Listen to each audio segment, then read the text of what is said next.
Justificação, tese 1. O cristão faz o que é certo por ser cristão, nunca a fim de sê-lo. Aconteceu durante as primeiras semanas em um novo distrito pastoral. Naquela igreja, meu alvo era visitar cada família para começar a familiarizar-me com os membros. Mas é fácil ficar só em conversinhas inconsequentes. Aquela foto ali sobre a lareira é da tia Minnie? Sim. Então eu inventei um truque, uma pergunta que faria em toda casa que visitasse. Qual é a sua definição de cristão? Eu procurei manter um registro cuidadoso de cada resposta. Cristão é alguém que vive segundo a regra áurea. O cristão será honesto.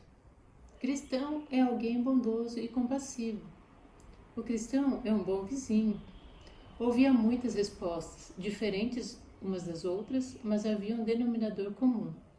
Toda a resposta era de cunho comportamental. O nome de Cristo estava notoriamente ausente. Você pode ler reportagens de homens de imprensa entrevistando alguém da rua, formulando perguntas semelhantes. O padrão de respostas é o mesmo. O cristão faz isso e aquilo. O cristão não faz aquilo outro. Quantas vezes você ouve a resposta cristão é alguém que conhece e ama Cristo? O que é cristianismo? Baseia-se preponderantemente em comportamento ou se baseia fundamentalmente em relacionamento? Aqui está o ponto fundamental para se compreender e experimentar salvação pela fé em Cristo. O cristianismo é uma questão de conhecer a Cristo, e o comportamento que distingue o cristão do não cristão é resultado do relacionamento de fé com Jesus, jamais a causa. Permita-me reformular esta tese um pouquinho. Uma macieira produz maçãs por ser uma macieira, nunca a fim de ser uma. Jesus fez a mesma comparação. Assim, toda árvore boa produz bons frutos, porém a árvore má produz frutos maus. Não pode a árvore boa produzir frutos maus, nem a árvore má produzir frutos bons. Mateus 7, 17 e 18. Se estiver interessado em bons frutos, o ponto de partida é uma boa árvore. Sua tarefa, pois, é regar a árvore, talvez fertilizá-la e permitir que sol e chuva e vento cumpram sua obra. Não há necessidade de exercer esforços para que produza frutos. Se tiver uma árvore saudável, os frutos virão naturalmente. Assim se dá na vida cristã. Aquele que tenta viver a vida cristã empenhando-se em comportamento está como que num beco sem saída. Parábolas de Jesus torna isso claro. É pela renovação do coração que a graça de Deus atua para transformar a vida. Não basta a mudança exterior para pô-los em harmonia com Deus. Muitos há que procuram reformar-se, corrigindo este ou aquele mau hábito, e esperam, desse modo, tornar-se cristãos, mas estão principiando no lugar errado. Não importa quão correta possa ser sua vida. Não importa a quantidade de boas ações que possa praticar. Não importa quão religioso possa parecer. Você não será um cristão genuíno até conhecer a Jesus Cristo pessoalmente, na base de 1 para 1. Fazer o que é certo jamais o tornará um cristão, apenas o tornará moral. A igreja primitiva mantinha em tal proporção o seu enfoque sobre o Senhor Jesus Cristo que ele era o tema de seu pensamento e conversação. Cristo fez isso e Cristo fez aquilo. Finalmente, alguém declarou: vamos chamá-los de cristãos. Como você seria chamado se recebesse o nome segundo aquilo em que mais pensa e de que mais fala? Você é uma boa pessoa? Ou é realmente um cristão? Pense a respeito disso. Tese 2. Justiça igual Jesus. Não temos justiça à parte dele. Meu professor da principal matéria na faculdade iniciou a discussão em classe durante o primeiro período de aula do semestre, pedindo-nos uma definição de justiça. Demos muitas definições. Justiça é fazer o que é certo. Justiça é conformidade com a lei de Deus. justiça é santidade. E talvez ainda melhor, justiça é amor. Não somente os alunos deram essas definições, mas poderá você encontrá-las no comentário inspirado. Mas, após o professor ter rebatido todas as nossas definições, levou-nos finalmente à conclusão de que a melhor e mais completa definição de justiça é Jesus. Todas as outras são inadequadas. Se, por exemplo, justiça é definida como fazer o que é certo, então qual a única coisa de que necessitaríamos para ser justo? Fazer o que é correto. Não teríamos necessidade de um Salvador se a justiça se baseasse apenas em comportamento. Mas justiça não é uma entidade em si mesma. Não é nada que a humanidade possa de alguma forma produzir. Estamos falidos em termos de justiça. Declara Isaías que todas as nossas justiças são como trapo da imundície. Isaías 64:6. Não só somos incapazes de produzir justiça, mas somos também incapazes de armazená-la. Não é algo que possamos obter ou reter separado de Jesus. Portanto, podemos melhor definir justiça como uma pessoa. Enquanto tivermos a Jesus, teremos justiça, mas sem ele, não temos esperança de justificação. O homem pecaminoso só pode achar esperança e justiça em Deus, e nenhum ser humano é justo por tempo superior àquele em que tem fé em Deus e com ele mantém vital ligação. Testemunhos para Ministros, páginas 367. Poderíamos tentar estabelecer uma equação. Se Jesus é igual a justiça e justiça é igual a Jesus, então a única maneira pela qual podemos obter justiça é chegar a Jesus e permanecer junto a Ele. Assim poderemos dizer que humanidade mais Jesus é igual a justiça. Estava discutindo isso com um grupo de estudantes universitários certo dia, quando um jovem de uma fileira de trás passou a encarar-me estranhamente. Ele levantou a mão e disse: "Mas se Jesus por si só é igual à justiça, e se a humanidade mais Jesus é igual à justiça, então a humanidade tem valor igual a zero." E ele falava como se eu tivesse acabado de cometer uma grande injustiça à raça humana. Mas não é o dilema da humanidade que não tenhamos justiça própria? Temos valor supremo aos olhos do céu. Jesus, sobre a cruz, provou o valor da alma humana. No que tange a produzir justiça, porém, estamos ao desamparo. Não podemos produzi-la, não temos nenhuma. Charles Everson contava que uma mulher foi comprar o pano para fazer um vestido novo. Ela esfregava o tecido com o dedo, examinava a textura, admirava as cores e padrões, até que finalmente descobriu um rolo de tecido que parecia ser o que desejava. Enquanto refletia, querendo convencer-se de que aquela seria a escolha certa, o proprietário da loja aproximou-se e disse: "Notei-a examinando este material e, por coincidência, esse tecido foi empregado num vestido. Talvez não o tenha notado quando entrou." E assim, ele a conduziu até a vitrine da frente da loja e a mulher exclamou: "Que lindo! É exatamente o que desejo. O material me agradou muito, mas, agora que o vejo na forma de vestido, estou completamente convencida." Ela adquiriu a quantidade de pano de que precisava.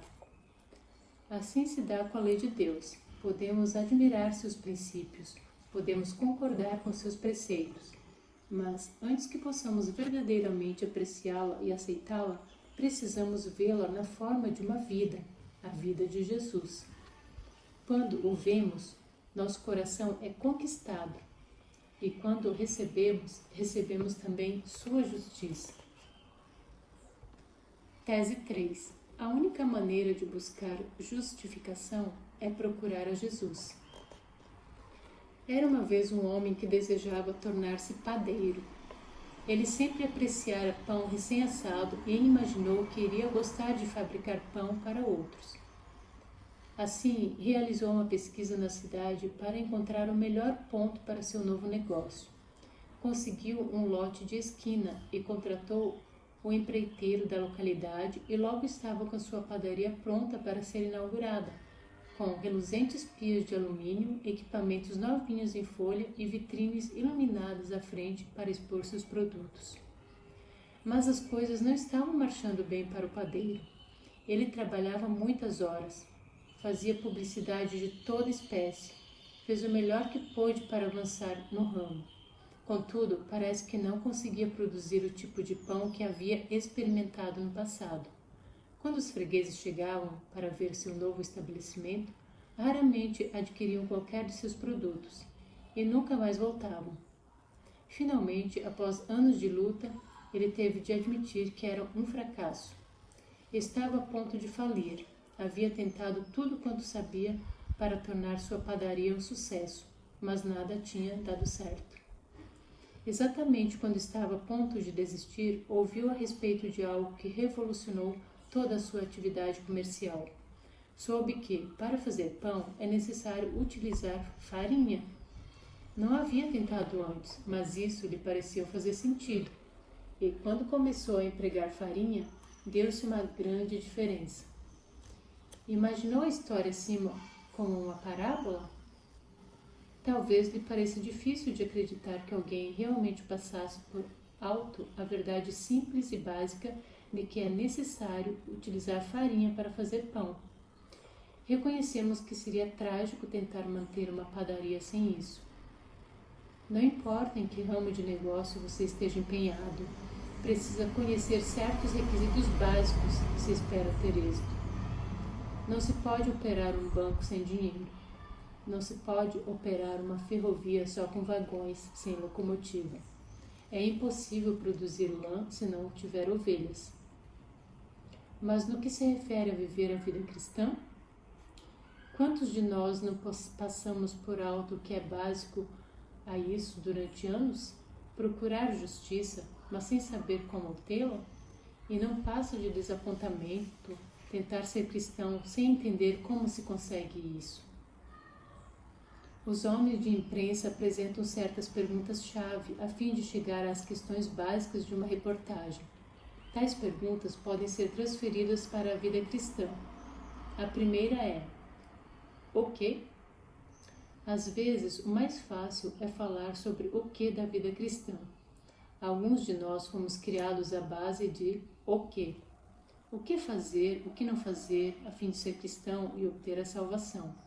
Tivemos um regime alimentar muito indigesto de que este levou a discussões nas classes bíblicas do ginásio e a semanas de oração em que se indagava o que estava errado com isso e o que estava errado com aquilo. É errado falar sobre o quê?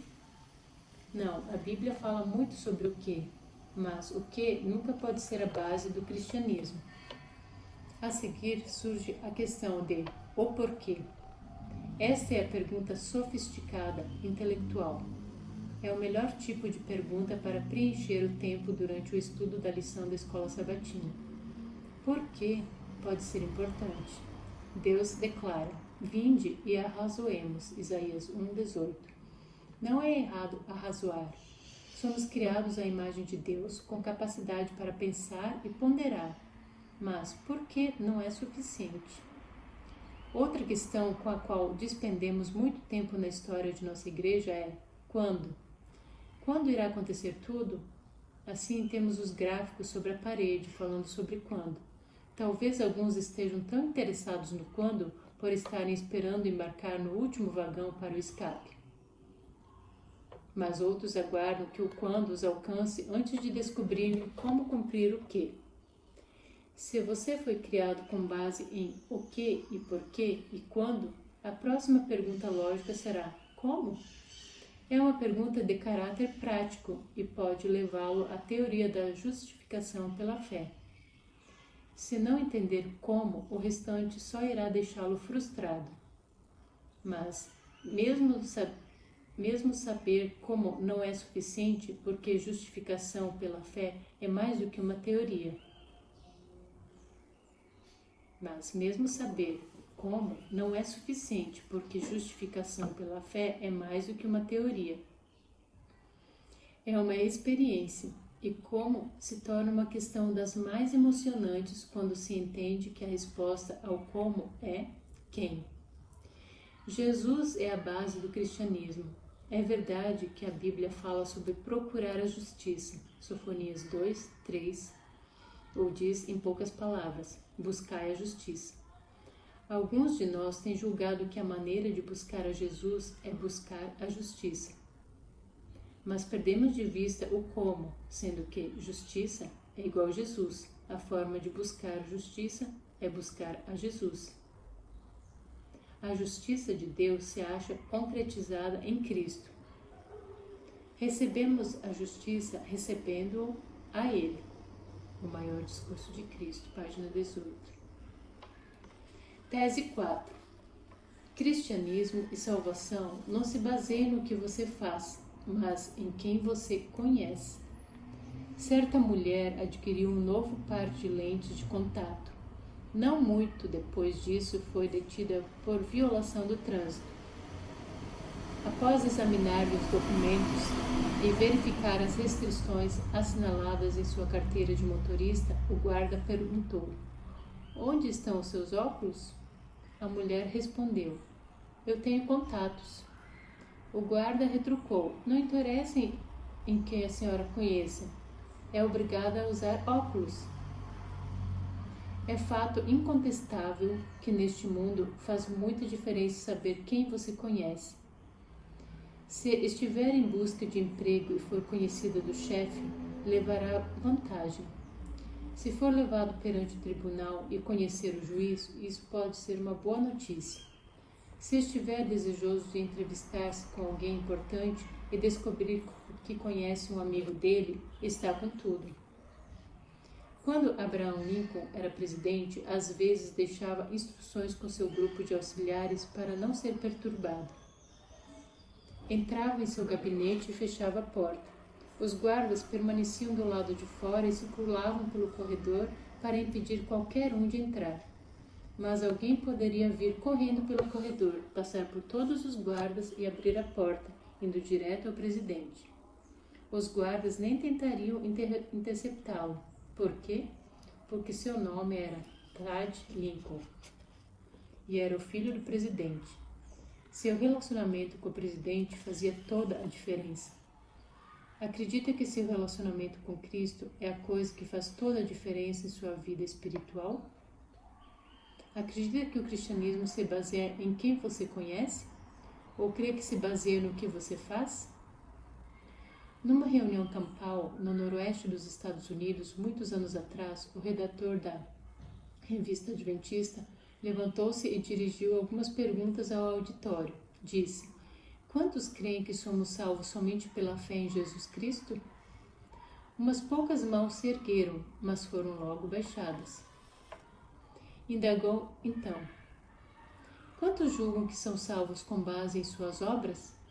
Umas poucas mãos foram levantadas, mas em seguida baixadas. E perguntou: "Quantos imaginam que somos salvos pela fé em Jesus Cristo, mais as boas obras?" Todo o restante das mãos se levantou, sendo agitadas no alto. Ele declarou: "Espero que até o fim do sermão desta manhã vocês tenham mudado de ideia." E passou a provar que somos salvos pela fé em Cristo somente. Ponto final. Jesus disse em São João 17:3: "E a vida eterna é esta, que te conheçam a ti, o único Deus verdadeiro, e a Jesus Cristo, a quem enviaste." O Desejado de Todas as Nações, página 315, declara: "Quando, por meio de Jesus, entramos no repouso, o céu começa aqui. Atendemos-lhe ao convite: vinde, aprendei de mim, e assim fazendo começamos a vida eterna." O céu é um incessante aproximar-se de Deus por intermédio de Cristo. Você o conhece? Conhecer a Jesus é a base integral da vida cristã. Conhecer a Jesus é o caminho para a vida eterna. Conhecer a Jesus transformará seu estilo de vida, pois ao aprender a conhecê-lo e amá-lo e associar-se com ele, você será transmudado à sua imagem. Justificação é uma pessoa. Salvação é uma pessoa. Mediante Jesus, sua vida eterna pode começar hoje. Tese 5. Fazer o certo por não praticar o errado não é agir certo. Ser bom por não ser mal não é ser bom. Se você não estiver fazendo nada errado, então estará fazendo o certo, correto? Errado. Logicamente, isto não significa que se você está fazendo o que é errado, você está fazendo o certo, ou que é certo fazer o errado. O que realmente significa é que você pode estar fazendo o certo por fora, mas o errado por dentro. E isso não é certo. O único que realmente faz o que é certo é aquele que é certo por dentro, tanto quanto por fora. Você já ouviu falar sobre os fariseus? Eles eram certos ou errados? Jesus proferiu algumas severas palavras aos fariseus em Mateus 23, 27 e 28. Ai de vós, escribas e fariseus, hipócritas, porque sois semelhantes aos sepulcros caiados que, por fora, se mostram belos, mas interiormente estão cheios de ossos de mortos e de toda imundícia. Assim também vós exteriormente pareceis justos aos homens, mas por dentro estáis cheios de hipocrisia e iniquidade. Isso tudo nos conduz a uma questão importante. Conquanto possamos concordar em que o objetivo para o cristão é ser bom tanto por dentro como por fora, suponha que você ainda não é bom interiormente. Não estaria em melhor condição sendo pelo menos bom por fora, se isso é o melhor que pode conseguir? Ser um fariseu não seria melhor do que ser um publicano? Cuidado com a maneira como responde. Jesus disse que a religião do fariseu não era suficiente para a vida eterna. Se a vossa justiça não exceder em muito a dos escribas e fariseus, jamais entrareis no reino dos céus. Mateus 5:20. Assim, não importa a utilidade da bondade exterior, ela não serve para a salvação. Precisamos considerar o que diz Caminho para Cristo, página 44. Aos que professam servir a Deus, ao mesmo tempo que confiam em seus próprios esforços para obedecer à sua lei, formar um caráter reto e alcançar a salvação. Seu coração não é movido por uma intuição profunda do amor de Cristo, mas procuram cumprir os deveres da vida cristã com a exigência de Deus a fim de alcançarem o céu. Semelhante religião nada vale. Portanto, seja qual for o fim para que sirva a bondade exterior, ela não serve para a religião. Aqui não tem valor algum. Apocalipse 3 traz uma mensagem especial à igreja pouco antes de Jesus vir novamente. Conheço as tuas obras, que nem és frio nem quente. Quem dera fosses frio ou quente. Assim, porque és morno e nem és quente nem frio, estou a ponto de vomitar-te da minha boca. Versos 15 e 16. Assim seja qual for o fim de que se destine a bondade exterior, é pior, segundo a perspectiva divina, do que absolutamente bondade nenhuma. Ele prefere até mesmo o frio ao morno. Bondade que existe somente no exterior é repulsiva a Deus. Ele sabe que o pecador declarado é mais facilmente alcançado com as boas novas de salvação do que aquele que não sente qualquer necessidade. Aqueles que têm êxito em ser bons no exterior por seus próprios esforços excluem-se da necessidade de um Salvador. E, sendo que não sentem nenhuma necessidade, não vêm a Cristo para receber a salvação que Ele está esperando dar. É possível encher a igreja com pessoas fortes, capazes de produzir o comportamento por ela requerido. E o comportamento do qual tanto se orgulham torna-se uma barreira contra qualquer relacionamento pessoal com Jesus Cristo. Se nós realmente crêssemos nisso, se realmente aceitássemos a tese de que a justiça exterior é não só inútil aos olhos de Deus, mas é-lhe mesmo repugnante, deixaríamos de tentar fazer o que é certo. Em vez disso, dedicaríamos nosso tempo energia e esforço em buscá-lo, para que ele possa vir a viver sua vida em nós. Isso o assusta? Teme desistir de tentar fazer o que é certo? Está disposto a envidar esforços em aceitar sua justiça dia a dia num relacionamento contínuo com ele? Se estiver sentindo-se nervoso a estas alturas, intrigado sobre onde entraria o comportamento, apresse-se e leia o capítulo seguinte. Começa dizendo: a justificação tornará você moral. Depressa, siga agora para a próxima tese. Tese 6. A justificação tornará você moral, mas moralidade não tornará você justo. Deus não é contra a moralidade. Ele não repreende os laodiceanos em Apocalipse 3 devido à moralidade deles. Repreende-os porque estão tentando substituir a justiça pela moralidade. Você pode não ser contra uvas de plástico. Pode até achá-las muito atraentes quando num arranjo ornamental. Há um lugar para as frutas de plástico e algumas das imitações no mercado são bem convincentes. Mas quando alguém adiciona uvas de plásticos numa salada de frutas, esteja certo de que serão um desapontamento e um mau gosto. Elas não substituem de modo algum a fruta real. Deus não é contra a moralidade. Se você estiver vivendo uma vida moral, ficará livre da cadeia. Não transformará seu cérebro num mingau de aveia. Haverá de manter-se melhor no emprego. Sua reputação e conceito na comunidade melhorará. Os que estão ao seu redor não sofrerão os efeitos de um comportamento imoral de sua parte. A moralidade tem algumas vantagens genuínas, não há dúvida. Mas Deus repreende a igreja de Laodiceia com base na premissa de que a moralidade nunca é um substituto para a justiça. Muitos que se chamam cristãos são meros moralistas humanos. Parábola de Jesus, página 315. Note que isso não está descrevendo os que se chamam moralistas humanos. Está descrevendo aqueles que se intitulam cristãos, mas que não o são. Na parábola do homem que não dispunha de vestes nupciais, Mateus 22, vemos o mesmo princípio.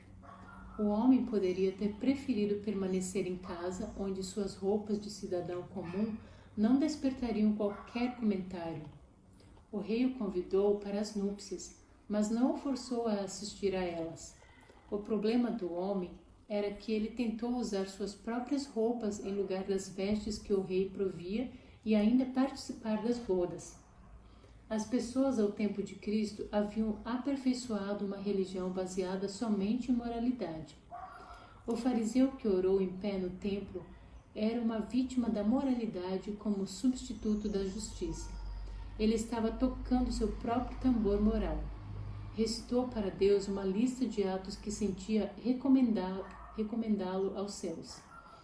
Baseava sua segurança no fato de que não praticava o que o publicano fazia. Era um comportamentista. E provou novamente que a moralidade não só fracassará em torná-lo justo, mas, na verdade, pode afastá-lo da genuína justiça. Deus não é contra a moralidade. Leia-o em Caminho para Cristo, página 18. A educação, a cultura, o exercício da vontade, o esforço humano, todos têm sua devida esfera de ação, mas neste caso são impotentes. Poderão levar a um procedimento exteriormente correto, mas não podem mudar o coração. Não devemos descartar a moralidade. Precisamos, porém, compreendê-la apropriadamente. Moralidade é resultado da justificação, não é a causa da justificação. Nunca será uma causa. O cristão genuíno será uma pessoa moral. Ao buscar genuína justiça, jamais precisaremos temer que a moralidade fique de fora. É possível ter bondade exterior somente, mas nunca é possível ter bondade interna sozinha. Quando o coração é mudado, o resultado inevitável será uma mudança de comportamento. A justificação sempre fará você moral. Se habitamos em Cristo, se o amor de Deus habita em nós, nossos sentimentos, nossos pensamentos, nossas ações estão em harmonia com a vontade de Deus, tal como se expressa nos preceitos de sua santa lei. Caminho para Cristo, página 61. Deus não é contra a moralidade, mas Ele nos adverte contra a aceitação da moralidade como um substituto para a justificação. Ele nos convida para, em vez disso, aceitar a justiça de Cristo, livremente concedida a todos que vão a Deus por Ele. Tese 7. Nossas boas obras não causam nossa salvação. Nossas más obras não causam nossa perdição. O pastor A.T. Jones foi um dos campeões da justificação pela fé em Cristo, isoladamente durante a ênfase de 1888 em nossa igreja. Ele era, evidentemente, um orador inflamado e bastante individualista. Em seu entusiasmo, ele exagerou em sua apresentação e o Senhor enviou-lhe uma mensagem de conselho. Acha-se no Mensagens Escolhidas, livro 1, começando pela página 377. O pastor Jones havia repetidas vezes declarado que as boas obras não valem nada, que não há condições para a salvação. Ellen White lhe disse: sei o que quereis dizer, mas deixais uma impressão errada nos espíritos. Conquanto as boas obras não salvem alma alguma, é impossível que uma única alma se salve sem as boas obras. Página 377. E umas poucas páginas adiante, no mesmo volume, ela declara: as obras não nos comprarão a entrada ao céu. Página 388. Assim, onde o pastor Jones exagerou em sua apresentação? Qual é a diferença entre dizer que as boas obras nada valem e dizer que as boas obras não salvarão sequer uma alma, nem comprarão entrada no céu? Algumas pessoas chegam logo à conclusão de que se as obras não nos salvam, então elas não devem ser importantes. E se nossas obras más não causam nossa perdição, então está certo praticá-las. Mas há uma palavra-chave que impede esse tipo de mal-entendido. Falando sobre a relação de nossas boas ou más obras quanto à salvação ou perdição, não se esqueça da palavra causar. Não estamos falando sobre a importância das boas obras. Não estamos falando sobre o propósito das boas obras. Estamos falando sobre o método de salvação. E quando se fala em salvação, as boas obras não são a sua causa, elas são o resultado. O que, então, causa nossa salvação? Sabemos que não são nossas boas obras. Romanos 3,20 afirma-o com clareza: ninguém será justificado diante dele por obras da lei. Jesus é aquele que nos salva, e somos salvos por aceitá-lo. Abaixo do céu, não existe nenhum outro nome dado entre os homens pelo qual importa que sejamos salvos. Atos 4:12. Nossa atenção não deve concentrar-se sobre nossas ações, sejam elas boas ou más. Ao buscar salvação, devemos focalizar a Jesus e, ao contemplá-lo, somos transformados à sua imagem. Toda vez que olharmos a nós próprios, fracassaremos. Ou veremos nossa pecaminosidade e nos tornaremos desanimados, ou veremos nosso bom comportamento e ficaremos orgulhosos. É um beco sem saída, seja qual for a direção que tomarmos. Somente olhando a Jesus estaremos seguros. Paulo foi veemente na questão da salvação pela fé em Cristo somente. Mas ele não era contra as boas obras. Ele havia sido uma das pessoas de melhor comportamento da cidade.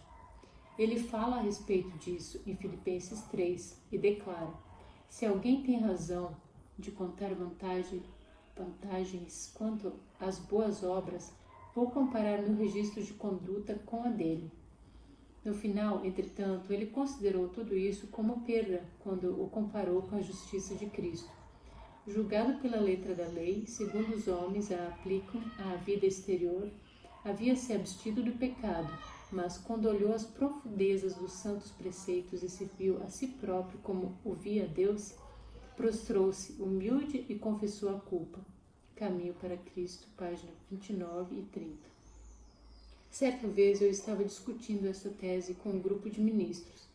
Quando falamos sobre a primeira parte, que nossas boas ações nada têm a ver quanto a causar nossa salvação, houve concordância de todos, de todo lado. Mas quando chegou a segunda parte, que nossas ações más, nada têm a ver quanto a causar nossa perdição, alguns se tornaram pouco à vontade. Permita-me, porém, perguntar se a primeira parte é verdadeira, também a segunda não seria? Não estão ambas as partes simplesmente reiterando a mesma verdade? Nossa salvação baseia-se em nossa contínua aceitação de Jesus e seu sacrifício por nós, mediante um relacionamento diário com Ele. Não tem por base nosso comportamento. A salvação vai além do comportamento. E assim também se dá com a perda da salvação. Comportamento não é a linha divisória para determinar o destino eterno de alguém. Se, por fim, você se salvar, será devido ao que fez em relação a Jesus como seu Salvador. As boas obras, indubitavelmente, estarão presentes. Não são, porém, o que causou a sua salvação. Do mesmo modo, se afinal perder-se, será porque deixou a Jesus fora de seu coração, batendo em vão, pedindo entrada. As más obras podem estar presentes, mas serão o resultado e não a causa. Deus não julga pelos atos exteriores, mas pelo coração. Do coração procedem as fontes da vida. Vê 1 Samuel 16:7, Provérbios 4:23.